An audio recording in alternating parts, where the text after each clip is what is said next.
Let's put a spin on that leftover watermelon.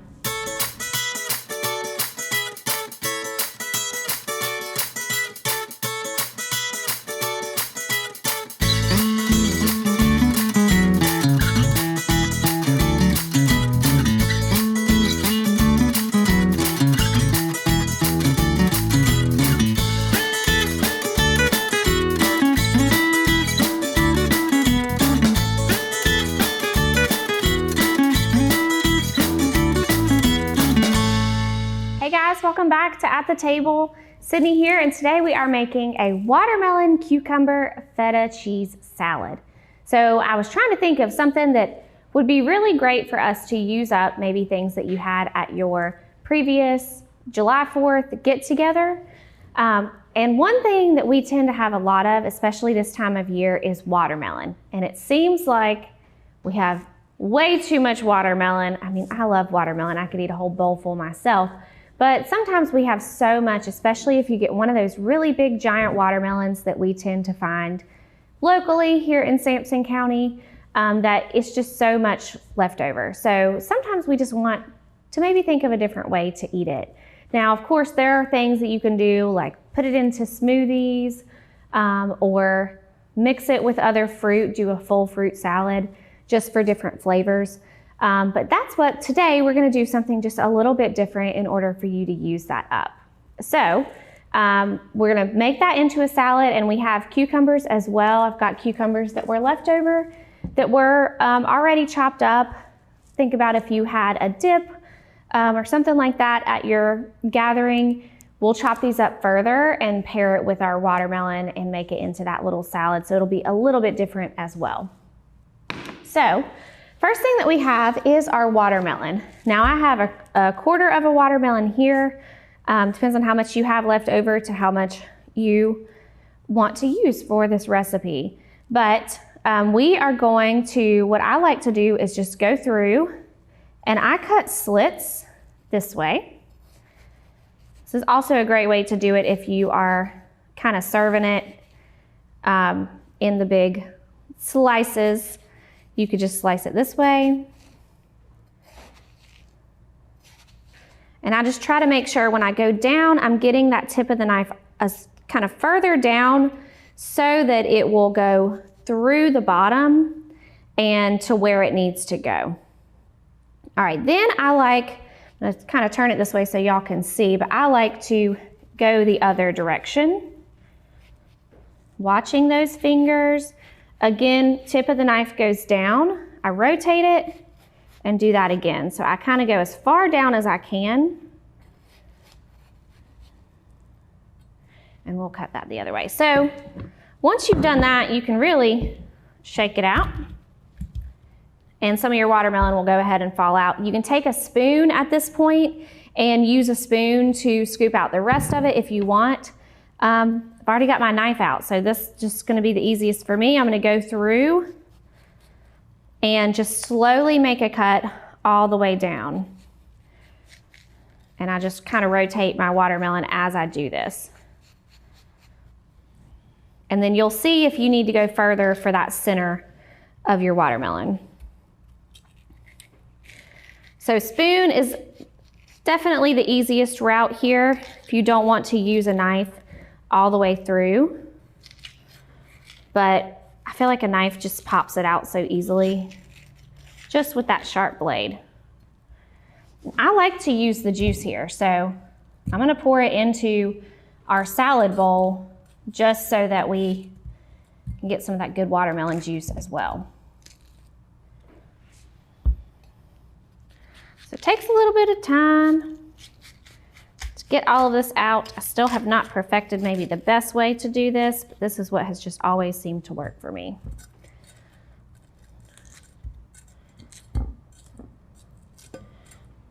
We got a good amount of that all out of there. And you can save that for later if you have horses or animals. You can give them the rind. I think they enjoy that a good bit. We'll just set that to the side. You could also compost that as well. So what we're gonna do next is just chop up that a little bit more finely so that it could be more of those bite-sized pieces. So we'll take a little bit of this at a time and just chop it a little bit further.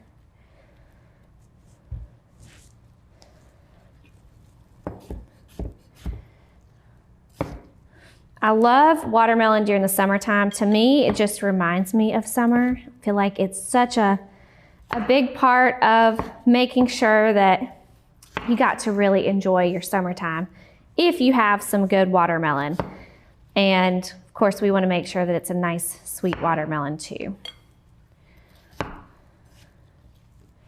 Now, as far as how tiny you want to cut this up, that's totally up to you. You can chop it into even smaller pieces. We're kind of doing more of those cubed pieces. But if you like things really bite-sized, you could go even smaller. You do want to be careful. Watermelon does tend to just fall apart, especially the sweeter it gets, the more ripe it gets. It's going to just kind of fall apart on you. So if you cut it too small, you might have that situation happen when you're trying to mix it all together.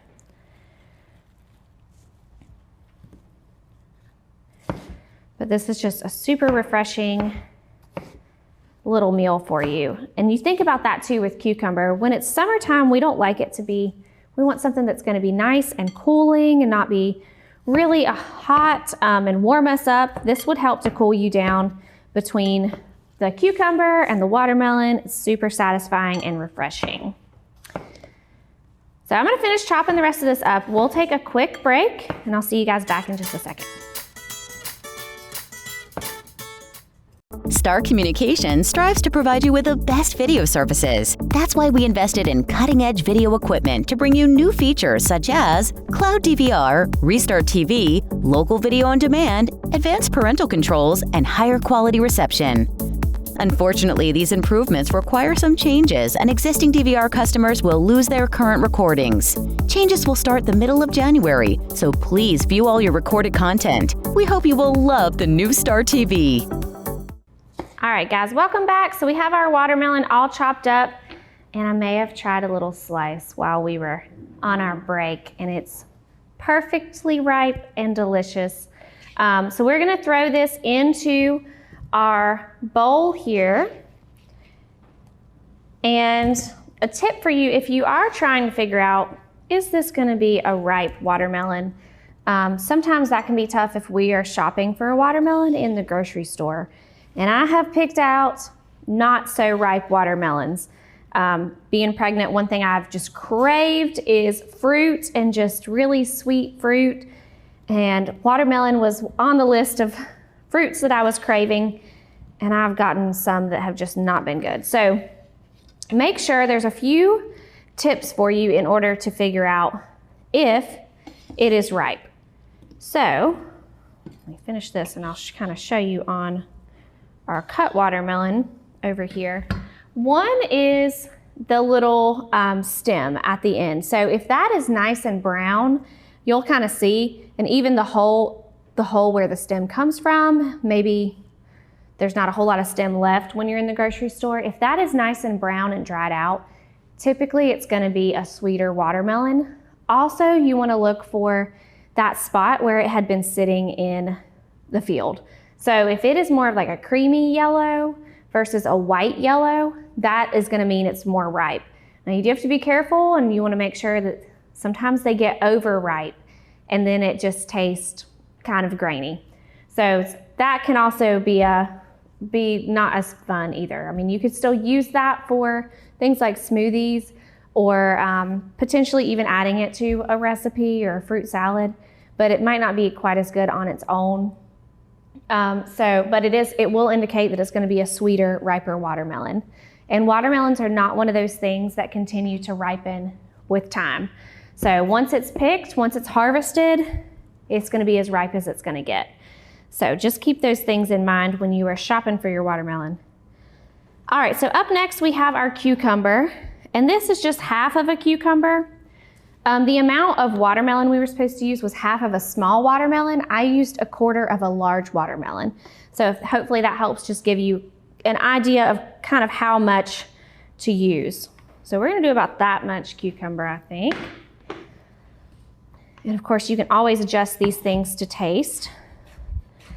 But This also calls for it to be more cubed. I am going to cut it just a little bit further because I think it would be better, to me personally, if it was in smaller kind of bites.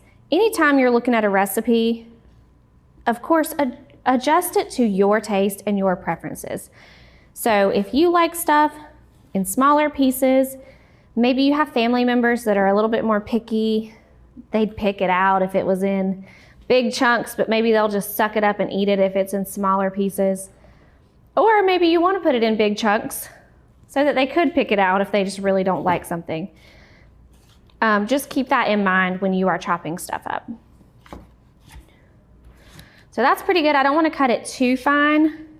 I feel like that's just fine enough.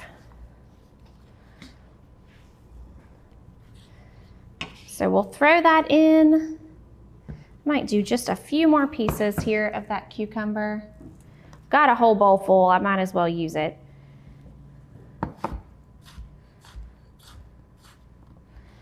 All right, so there's only a few other ingredients. There's not a whole lot going on with this recipe. It's very, very simple. And also just thinking about things that are gonna be more affordable to you.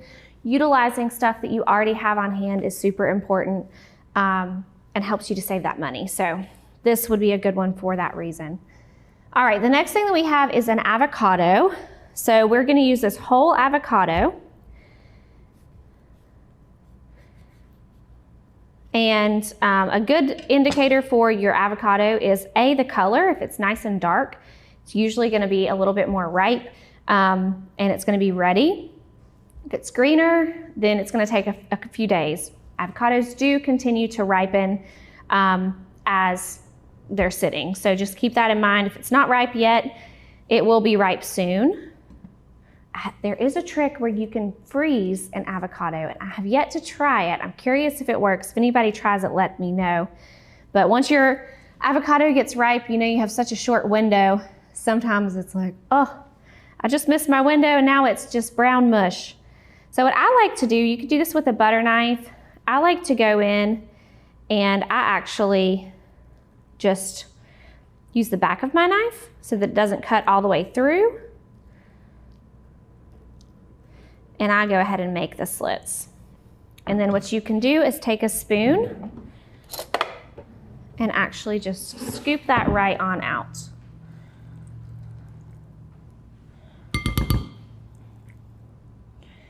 And add it to your recipe. All right, and then for our seed, you want to just twist it out. You could also use a spoon there. We'll do the rest of this.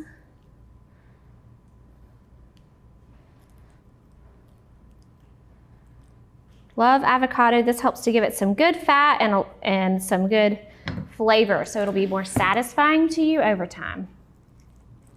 So I'll finish this up. We're gonna take another quick break and we'll see you guys back in just 1 second. Just because something may work doesn't mean it's right for your business. Let Star Communications' knowledgeable consultants help you customize a hosted voice system that's right for you. Our dedicated experts work with you to understand your business needs and guide you at every step, from choosing and installing services to ongoing maintenance and support. Contact Star today. All right, guys, welcome back. We have our avocado added. So we've got our cucumber for that, our watermelon for that sweetness, our cucumber for more of that just refreshing flavor. And then our avocado is gonna be that good fat. And we're actually gonna add a little bit of vinegar too. That'll help the avocado not turn all brown. So we do have a few herbs that we are gonna be adding to this. One is basil, which you guys know is one of my all-time favorite herbs. You can buy this in the grocery store by the tomatoes. A lot of times people will use it to make something called bruschetta, which utilizes a lot of tomatoes and basil. We are also going to be using mint. So for both of these are more of your delicate herbs. So it's better for you to kind of hand pick those off. I'm just gonna do that until, we want about a handful. So I'm doing it until it looks like about a handful, enough to give it that good flavor. If you like fancy drinks, you can actually take some basil and watermelon with a little bit of seltzer water and muddle it up all together, or you can do mint and watermelon and muddle it, and it is so, so good. Okay, so we're just gonna chop this up. Key here is that we have a nice sharp knife with our herbs. So our herbs are gonna give it just a completely different flavor than what we get when it's by itself. And you want to make sure that you're not just bruising your herbs, you're actually chopping through them. It smells delicious. Y'all know I love basil. So we're just gonna kind of finely chop this. All right, then I'm gonna add it to our salad. Basil's a good one to grow during the summertime. Just make sure that it's in a shaded area because it does not do well in full sun. But it's really easy to do in a container as well. I love doing herbs in the summer. All right, we're also gonna use a handful of mint. Mint isn't one of my go-to. I like it in drinks. I don't necessarily love it by itself or if it's overpowering a recipe. So we probably won't do quite as much mint here just because of personal preference. Again, recipes are not rules. You adjust it to your own flavor profile, what you and your family enjoys. So I'm using about 2 to 3 sprigs of mint. But it does smell good as well. All right, we'll set that to the side. And so I kind of went extra on the basil and then cut back a little bit on the mint. So keep that in mind with any type of spices or herbs that you are doing. If it's something that you just really don't enjoy the flavor, because herbs and spices can be so strong, it's one of those things that it will really, if you just don't like that flavor, it's gonna take over that dish if you do too much of it, and it can really turn you off from a recipe that you otherwise may have really liked. Okay, we have a few more things, not much, but it is looking pretty, looking good. So our last really 2 to 3 ingredients are a little bit of pistachios. So we are doing about 1/4 cup of pistachios. I'm just gonna take a good handful here. I like when I buy nuts to try to find the ones that are not salted or lightly salted, just because if I'm gonna add them to a recipe, it can change it up. But pistachios are one that's hard to find if it's not salted, unless you just crack them out of the shell yourself.